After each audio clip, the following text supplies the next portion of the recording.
Iniciamos con las noticias que acaparan titulares. Este lunes, la Fuerza Aérea Rusa aterrizó en Venezuela. Funcionarios de Rusia dijeron que Washington no debía ponerse nervioso por el envío de 2 bombarderos al país andino. Mike Pompeo, el secretario de Estado de Estados Unidos, acusó al gobierno ruso y venezolano de ser corruptos y de malgastar el dinero público, mientras acaban con la libertad de su gente. Oficialmente, esta cooperación militar se llama Vuelos Operativos Combinados Rusia y Venezuela. Hacemos conexión ahora con Mariano de Alba, abogado internacional, quien nos amplía sobre este tema. Mariano, bienvenido. Hace semanas el senador republicano Marco Rubio publicó este trino.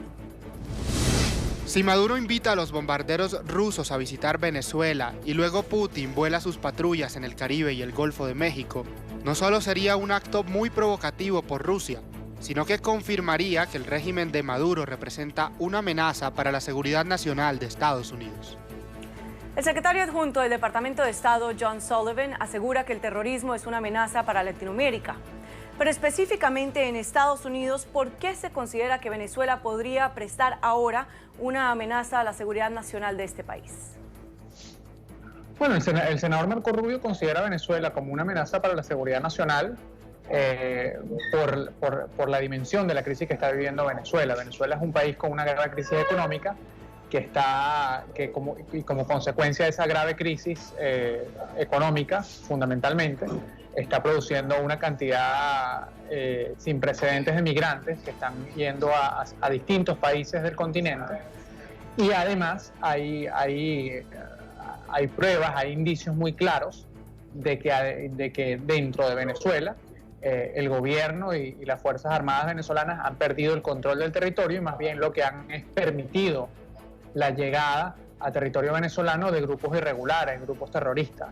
Por lo tanto, si uno suma esos dos elementos, por un lado, un país con una gravísima crisis donde sus ciudadanos están abandonando en masa el país y afectando a los países vecinos, y por otro lado, ese territorio ya no es un territorio controlado por un gobierno, sino que básicamente es un caldo de cultivo de actividades ilegales, de tráfico de armas, tráfico de drogas, lavado de dinero y potencialmente grupos terroristas, pues entonces obviamente, aunque al día de hoy no se vea suficientemente claro, lo lógico es pensar que a medida que el tiempo va transcurriendo, eso va a tener efectos, va a tener consecuencias concretas en América Latina fundamentalmente, pero eventualmente podría tenerlas también en países como Estados Unidos o el resto del hemisferio occidental.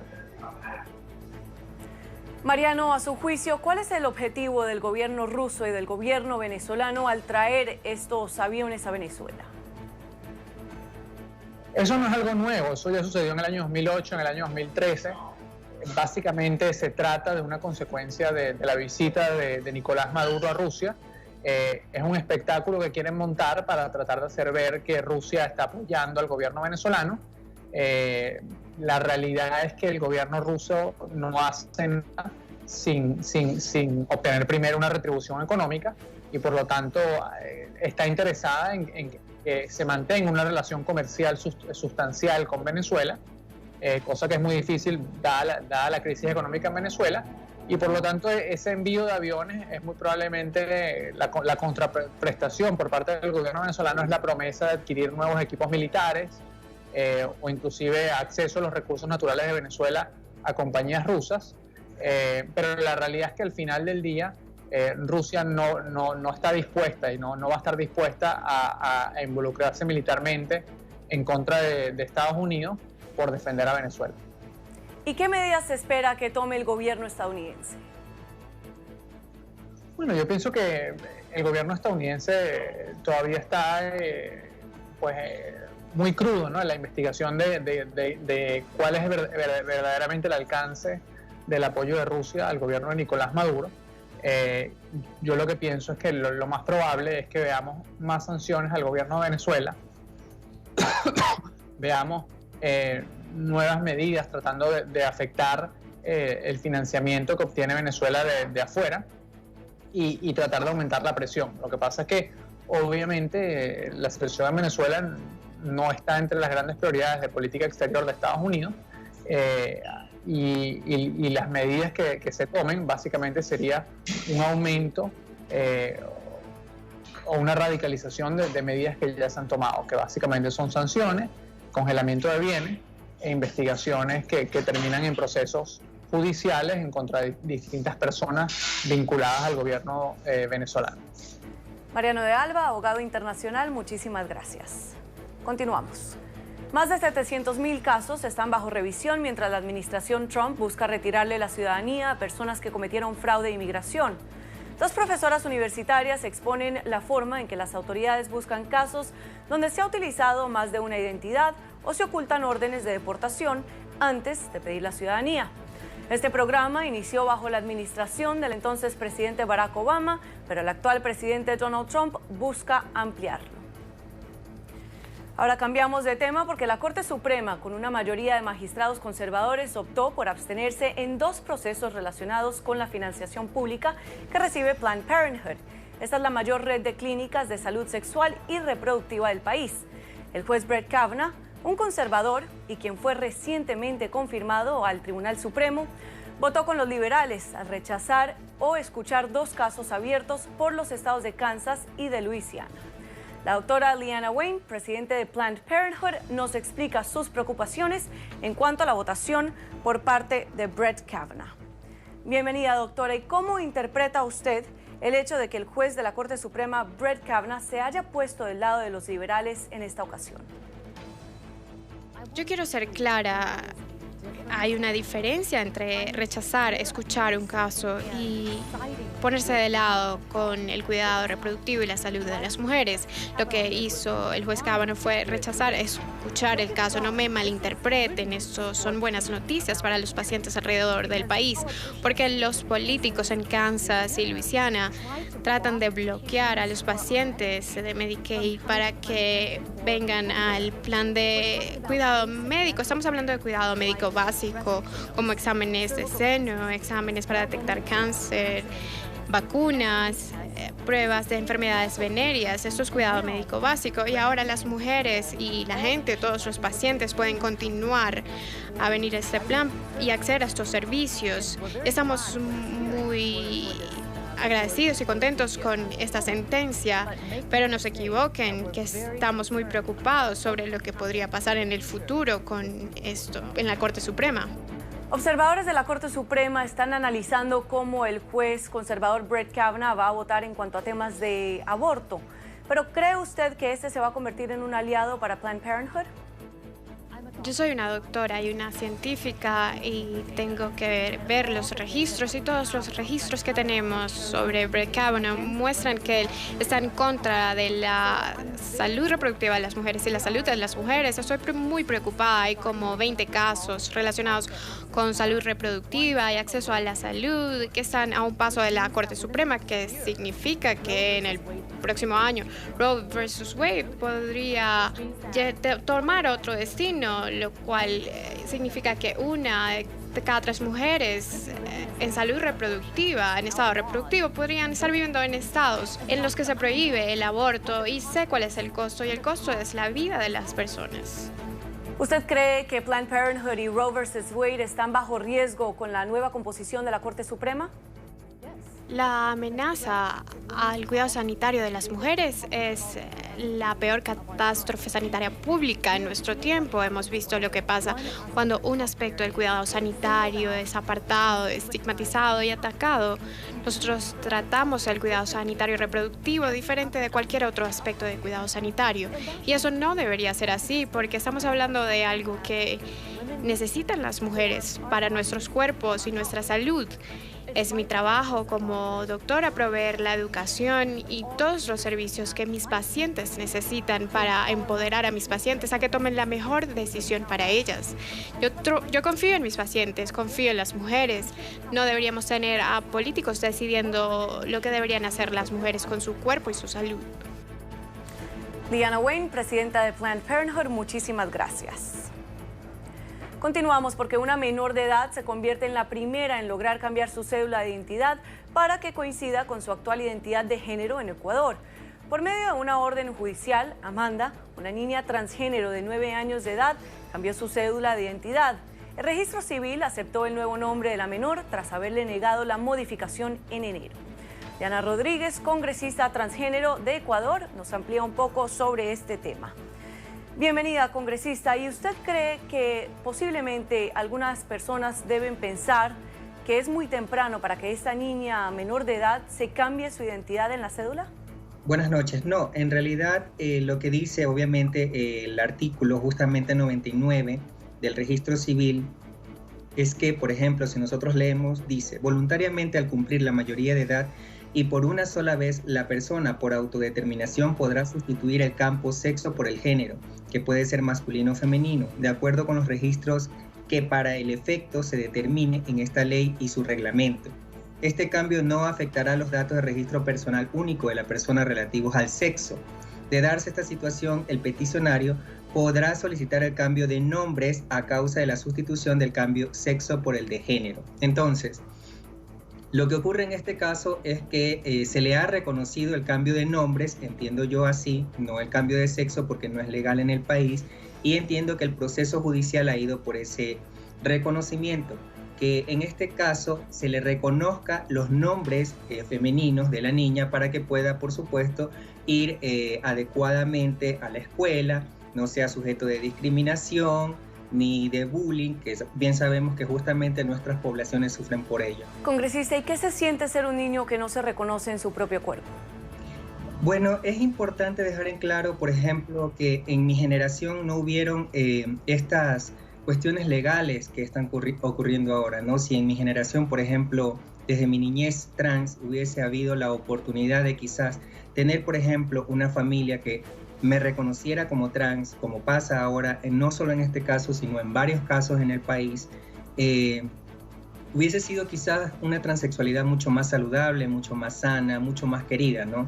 Entonces, a nosotros, por lo menos los activistas de esta generación, que somos LGBT y en este caso personas trans, nos alegramos que por lo menos poco a poco los cambios sociales se estén dando. Diana Rodríguez, congresista transgénero de Ecuador, muchísimas gracias por acompañarnos el día de hoy. Cambiamos de tema porque el periodista saudí asesinado Jamal Khashoggi, junto con otros 3 reporteros y un medio de comunicación, fueron designados como persona del año 2018 por la revista Time. El título, otorgado anualmente desde 1927, reconoce a la persona o grupo de personas que más han influenciado las noticias y el mundo, para bien o para mal. La revista los llama los guardianes. Junto a Khashoggi también se destacó la periodista y directora y cofundadora de Efecto Cocuyo, Luz Meli Reyes, una venezolana que recibió el Premio Internacional de Libertad de Prensa en 2018. Con esto hacemos una pausa y ya volvemos. Continuamos con más de Poder Latino. En este segmento tenemos el privilegio de estar acompañados por una incansable defensora de los derechos humanos en Cuba. Nos acompaña Sirley Ávila León. Bienvenida. Gracias. Sirley, tienes una historia bastante impactante en tu lucha en Cuba, ¿no? Por los derechos humanos de las personas en la isla. Cuéntanos un poco qué fue lo que sucedió. Bueno, yo en el 2005 fui electa delegada del Poder Popular de la circunscripción 37 Limones, Majibacoa, Las Tunas. Ahí vi y contacté la realidad campesina. Los vecinos tenían que trasladar a los niños más de 9 kilómetros por un camino muy difícil para que ellos pudieran recibir educación. Entonces, vivían en una pobreza total porque no tenían tiempo apenas ni para producir la tierra.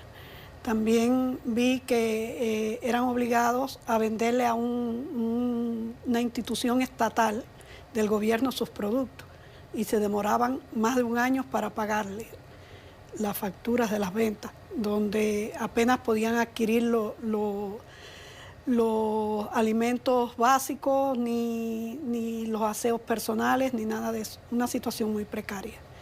Entonces me di a la tarea de reclamar desde la Asamblea Municipal, donde era miembro, sus derechos. Ahí me vi con varios obstáculos, empezaron las presiones de los representantes del régimen, del primer secretario del Partido Municipal y Provincial de Las Tunas y Majibacoa, y los presidentes de las asambleas municipal y provincial también. Al ver que no me resolvían nada de la situación, siempre poniendo pretexto de combustible, de falta de materiales y esas cosas, fui a los consejos de Estado.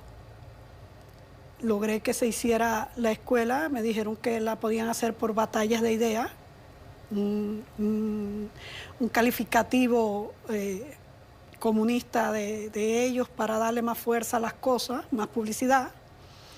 Y entonces yo le acepté, le dije que estaba bien, que lo que hacía falta era resolver la situación de los niños.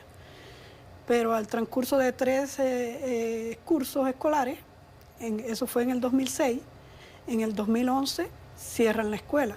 Los niños vuelven otra vez con la misma tragedia. La situación de los campesinos no se había resuelto. Los caminos los habían mejorado un poco, pero no estaba resuelto completamente. Al cerrar la escuela, los padres, yo sigo siendo delegada, tuve 3 mandatos, como dije, los padres me dicen que ellos no pueden volver a lo que estaban antes. Y yo les acepté de que iba a ser, aunque fuera lo último en que me fuera la vida, de seguir reclamando. Me personé al Consejo de Estado 12 veces. Exigiendo ver a Raúl Castro o a un representante que él designara, pero que me diera una respuesta. Ya al ser las 12 veces, lo que recibí fue que me expulsaron de ahí del Consejo de Estado y empezaron las presiones más grandes hacia mi persona y hacia mi familia y hacia el colectivo de campesinos. No los dejaban tranquilos, con acoso policial, la fiscalía tratándolos de acusar de un delito como que eran contrarrevolucionarios. Ahí estuvimos en batalla por 2 años. En el 2013, yo al ver que no se resolvía en el 2012, comencé una propaganda internacional con Radio Martí y muchos periodistas y eso que me apoyaron y se mantenían en contacto conmigo, denunciando a derechos humanos, a Amnistía Internacional, a todas partes, de la situación en que se estaba viviendo en Cuba y de las presiones que me estaban haciendo. Empecé a recibir atentados, más de 5 atentados contra mi persona, y entonces, dada esa presión, reabren la escuela en el 2013, en el curso 2013-2014. Pero ahí comienza la presión más grande, ya les digo, sobre mi persona. Y los atentados. Y los atentados. Más graves. Más graves. Terminándome todo económicamente, la casa, todas las cosas me las robaban, todas, desde todos los artículos, desde ropa, desde las chancletas de baño hasta las ollas de cocinar. Eso era un asalto tras de otro. Y en una vez prendieron fuego a la cama, al cuarto donde yo se suponía que estuviera durmiendo en la madrugada. Y gracias a Dios yo no me encontraba ahí. ¿Dónde estabas? Estaba en Santiago, en la sede de Don Paco, en casa de José Daniel Ferrer, denunciando todos los hechos vandálicos que estaban ocurriendo sobre mi persona. Entonces, al otro día cuando llego, que hago la denuncia a la policía y la policía se persona en la casa, una vecina y luchadora también, defensora de los derechos humanos en el mismo grupo mío, en la misma célula, le dice a la policía que ella está segura que el que hizo los hechos, eso de incendiarme la casa y tratarme de matar, era su ex esposo, su expareja, porque no estaban casados, porque era un preso común y que la seguridad del Estado le había dicho, que le había propuesto que me hiciera todo el daño que pudiera, inclusive aunque en ello me fuera la vida, que le iban a dar la libertad. Wow. Al ella denunciárselo a la policía y la policía no tomar acción, él la amenaza de muerte a ella también.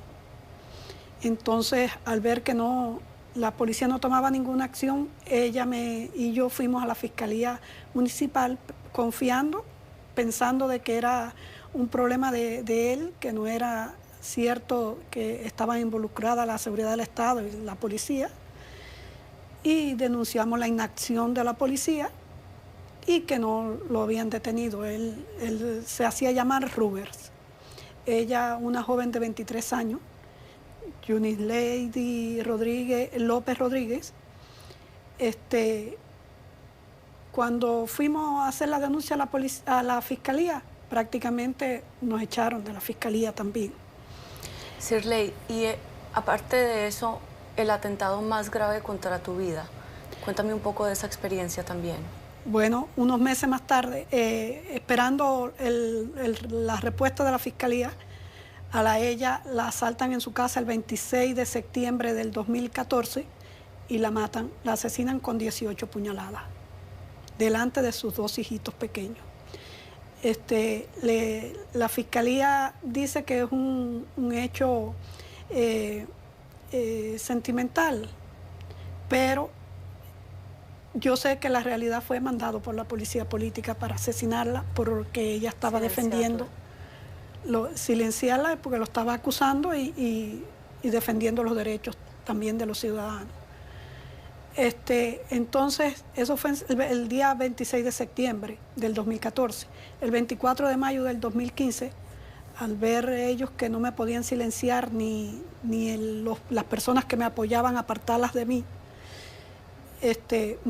utilizan el mismo método, mandan un preso común ofreciéndole la libertad a mi casa, él y su esposa, Osmani Carrión Lao y Mariela Hidalgo, asesinarme. El 24 de mayo del 2015, alrededor de las 3 de la tarde, él con un machete me tira la cabeza, me corta la mano, me corta este brazo derecho también a nivel del hombro completo y 2 machetazos en cada rodilla que me troza la pierna derecha casi completa, nada más el hueso me lo trozó completo, que por eso tengo limitaciones por vida, no puedo flexionar esa rodilla y la otra muy poco. Recuerdo que me contaste que llamaron a la policía en repetidas ocasiones y nunca llegó. Se tardaron más de 3 horas, nunca llegó nadie. Ahí están los vecinos, que una señora amiga de ellos, que vio lo que estaban haciendo, salió corriendo y pidiendo auxilio, diciendo de que eran unos asesinos porque yo había llegado a mi casa, porque eso fue en mi casa, y en buena forma lo saludé y esas cosas, y él cogió y sacó el machete y me cayó a machetazo. Los vecinos, porque yo no pude estimar el tiempo, y en algunas entrevistas he dicho porque después de eso prácticamente no pude ver los vecinos, que se demoraron más de 2 horas, no. El señor que llamó a la policía dice que lo hizo en más de 5 ocasiones por teléfono, que la policía estaba a 5 kilómetros de distancia y se demoraron más de 3 horas. Yo tirada en el suelo y ni la ambulancia ni la policía nunca fueron. Shirley, después de este atentado contra tu vida, llegas a Washington, donde acaba de suceder algo histórico en la OEA en contra de la dictadura más antigua de Latinoamérica. Cuéntame cuál es el motivo por el cual estás aquí en Washington. Bueno, el motivo esencial, porque tengo varios motivos, el motivo esencial es que al ver la abertura que tenemos ahora con la Secretaría de la OEA en defensa de los derechos humanos en Cuba y las violaciones que está haciendo el régimen Castro también en Venezuela y Nicaragua, no podía faltar yo a decir mi verdad y a hacer las denuncias. Y agradecerle a ese secretariado de la OEA que al fin se interesen por los derechos humanos de los cubanos. Y Almagro ha dicho precisamente en su discurso de apertura que va a poner a Cuba en el marco de la Organización de Estados Americanos. ¿Cómo te hace sentir esto después de que en realidad ha sido la primera audiencia que se trata en la OEA sobre Cuba? Imagínate, es como ver una luz en tantas tinieblas, porque el régimen Castro ha silenciado tantas personas que han denunciado sus abusos. Los que mejor hemos salido son los que hemos emigrado, porque todavía quedan varios en las cárceles que no pueden levantar sus voces, y a nombre de ellos y de los que han muerto, que no son pocos, alrededor de todos los países que han invadido militarmente con la farsa de que es ayuda internacional. Sin embargo, todos sabemos que en todos esos países hay una gran fuerza militar de cubanos. Sinceramente, me siento como que estamos más protegidos por la OEA y las organizaciones internacionales que están tomando cartas en el asunto. Shirley, precisamente Almagro dijo que hay actualmente 46.000 cubanos en Venezuela enseñando a reprimir y a torturar. ¿Usted cree que la situación en Venezuela se debe en parte al hecho de que Cuba ha enviado a estas personas y se ha metido en las políticas venezolanas? No creo. Te recuerdo que fui parte del régimen. Estoy segura. Yo fui testigo de los cursos emergentes que le hacían a oficiales de la seguridad del Estado, a miembros de la FARC, de las Fuerzas Armadas, para mandarlos como médico, como técnico de radio X, como en distintas especialidades, enfermeros y terapeutas, en distintas especialidades, siendo ellos realmente militares. Shirley, ¿usted tiene miedo de regresar a Cuba? El miedo siempre está ahí. Pero sinceramente ahora con toda esta, ya te digo, estas denuncias y esas cosas, siento un poco más de protección. Me siento más protegida. ¿Cuál cree usted que va a ser el alcance de las declaraciones de Almagro y del hecho de que esta es solo, lo que vimos la semana pasada, es solo la primera audiencia de varias que se van a tocar sobre el tema de Cuba? Bueno, yo pienso que con Almagro, el movimiento que están creando en Brasil, que ya él está denunciando al mundo, porque prácticamente nosotros no teníamos pocos espacios para denunciar, pero ya con el presidente de Colombia también, y todas esas personas que ya están denunciando el régimen esclavista de los cubanos, de los profesionales cubanos, yo pienso que se puede presionar más a los presidentes de los países demócratas y libres para que no negocien con los Castro hasta que no se respeten los derechos humanos en Cuba y se retiren las tropas militares que hay en Venezuela y Nicaragua. Shirley, una última pregunta ya para cerrar. ¿Usted en algún momento fue creyente y defensora de la revolución de los Castro? Bueno, nací 9 meses después del triunfo de la revolución. Fui adoctrinada en ese régimen. Fui, aunque sienta dolor decirlo ahora, fui engañada como toda la generación mía, de todas las 2 o 3 generaciones que han nacido después del 59, con el adoctrinamiento. Solamente visitando países en democracia y libre es que los cubanos podemos aprender lo que es de verdad una democracia y lo que es la libertad. Yo siempre defendí ese derecho hasta que ya en el 2005 me di cuenta de todas las mentiras, todas las cosas que sucedían dentro del gobierno. Shirley Ávila León, muchísimas gracias por acompañarnos el día de hoy, defensora de los derechos humanos en Cuba. Gracias a ustedes por la invitación y Dios los bendiga. Nosotros hacemos una pausa y continuamos con más de Poder Latino en solo minutos. Muchas gracias por continuar con nosotros en esta edición de Poder Latino. Vamos a iniciar con nuestro segmento del debate y para esto nos acompaña en este momento a mi derecha el analista conservador Jeffrey Quijien Palza. Bienvenido, Jeffrey. Gracias por la invitación nuevamente. Hola, Dani. Y bueno, precisamente a mi izquierda nos acompaña también el analista demócrata Dani Amaya. Bienvenido, Dani. Muchas gracias también y saludos a Jeffrey. Muchísimas gracias a ambos por acompañarnos. Sí. Vamos a iniciar este debate hablando precisamente de Rusia y de Venezuela. Este lunes aterrizaron, la Fuerza Aérea Rusa aterrizó en Venezuela, donde se han llevado a cabo ejercicios militares. Rusia y Venezuela han dicho que Washington no debería ponerse nervioso ante la llegada de estos aviones bombarderos. Jeffrey, empezamos contigo. ¿Debería Washington estar nervioso, sí o no? Por supuesto, ¿no? Venezuela tiene un régimen que no es muy amigable con todos los países de la región. Tiene un régimen que no es democrático, a pesar de que convocan elecciones y tiene un parlamento, dicen que es autónomo, pero no lo es. Y ahora está buscando ayuda militar. Está celebrando cooperación militar con Rusia. Y enviar 2 aviones con capacidad militar nuclear a una zona que está caliente en este momento no me parece la mejor idea para el señor Maduro. Estuve ahora en Rusia la semana pasada y los amigos rusos me dicen, bueno, Putin es amigo de todos los dictadores del mundo, es lo que dicen ellos. Y bueno, ahora no es excepción, ¿no? Es amigo del señor Maduro. Dani, ¿tu opinión al respecto? ¿Debería Washington, sí o no, estar preocupado por la llegada de estos aviones a Venezuela? Con este tema estoy de acuerdo con Jeffrey. Definitivamente la llegada de aviones bombarderos de Rusia no es una seña de paz. Esto quiere decir de que él quiere mantenerse en el régimen, quiere demostrar que tiene fuerza. Es un claro mensaje a las personas y a todos los que están en contra de su régimen de que yo me estoy preparando y no me voy a salir de aquí.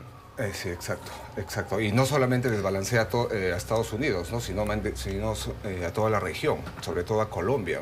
Venezuela ha movilizado tropas a Colombia en los meses anteriores. Entonces es una situación delicada, creo yo, muy delicada. Jeffrey, hablando de esta situación tan delicada, entonces, ¿cuál debería ser la posición de Estados Unidos al respecto y qué debería hacer? Yo creo que deberíamos sancionar a Venezuela de una vez, cortando la compra del petróleo. Es lo que yo creo. Porque han sancionado ya a funcionarios venezolanos, pero hasta el momento aún sigue ingresando petróleo venezolano. Sí, no, Citgo es una empresa venezolana que también tiene capital privado, pero nosotros seguimos recibiendo petróleo de Venezuela, ¿no? Si le cerramos ese caño, yo creo que va a ser un mensaje más duro para Maduro y su régimen.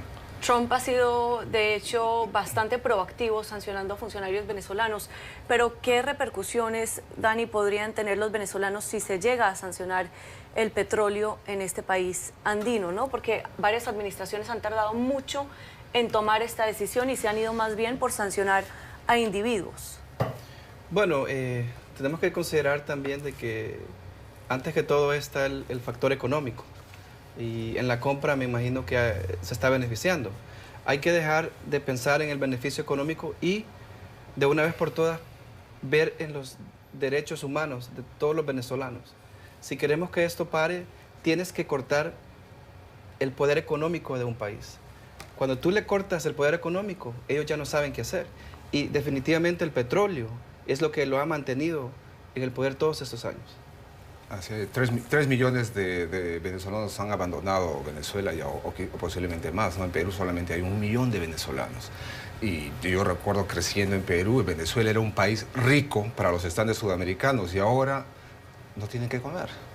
Es increíble lo que el comunismo puede hacer a un país. El comunismo es mágico, convierte al rico en pobre en unos cuantos años. Hay que tener mucho cuidado. Después de que se empezaron a llevar a cabo estas operaciones militares en cooperación entre Rusia y Venezuela, Vladimir Padrino, el ministro de Defensa de Venezuela, dijo que se estaban preparando precisamente para defender a este país. Y es que Trump ha dicho en varias ocasiones que no descarta y no quita o todavía está la opción sobre la mesa de una acción militar en este país, que se tendría que hacer con el apoyo de Colombia. Pero Iván Duque, el presidente actual, ha dicho que no apoya una toma militar de este país. ¿Qué podemos esperar entonces? Bueno, no sé la moral del ejército venezolano, qué tan alta esté. Unos meses atrás hubo un pseudo atentado en medio de una ceremonia y todos salieron corriendo. Entonces eso te da un mensaje de cuál es la moral del ejército.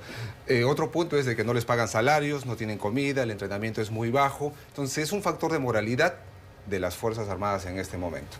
¿Estados Unidos podría necesitar apoyo de un país de la región para realizar una intervención militar? Sí, eso hay que negociarse. Todos los países están siendo afectados por la inmigración masiva venezolana que los va a llegar a desestabilizar. Colombia ya prácticamente ha cerrado sus puertas, Brasil no los deja entrar, Perú está pidiendo un cierto tipo de visa, lo mismo que Ecuador.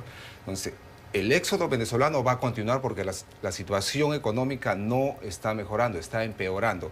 Y el régimen de Maduro quiere continuar ahí porque bueno, son los dueños del país, son los reyes. ¿Para qué vas a dejar un país, el poder de un país, si eres el rey y eres billonario? Dani, ¿quieres hacer un último comentario al respecto? Sí, definitivamente pienso que el presidente tiene que actuar. Ya pasaron muchos años y todos están comentando de que van a hacer algo al respecto, pero al final la gente en Venezuela sigue sufriendo, sigue migrando a otros países y ya es algo humano, tenemos que actuar. Bueno, vamos a cambiar de tema entonces porque ya van más de 700.000 casos que están actualmente bajo revisión, mientras la administración Trump está buscando retirarle la ciudadanía a personas que posiblemente cometieron fraude para lograr obtener este beneficio acá en Estados Unidos. Dani, ¿qué opinamos al respecto? Bueno, esta es la historia de siempre del presidente, buscando ciertas razones en contra de nuestra comunidad. Y no solo nuestra comunidad, hay otros países también. De quitarle el derecho de la ciudadanía a personas, obviamente estoy en contra de que si han hecho fraude tienen que pagar. Pero en estas situaciones van a haber personas perjudicadas que no han hecho fraude. ¿Y qué va a pasar con ellos? Han estado aquí toda una vida, sus familias, les van a quitar el derecho a estar acá y hasta los pueden deportar.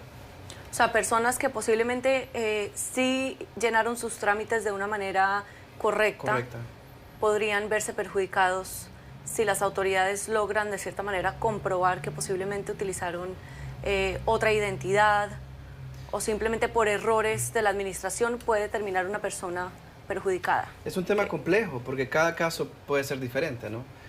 A veces pueden acusarlos de que fue fraude cuando en realidad fue un error de información.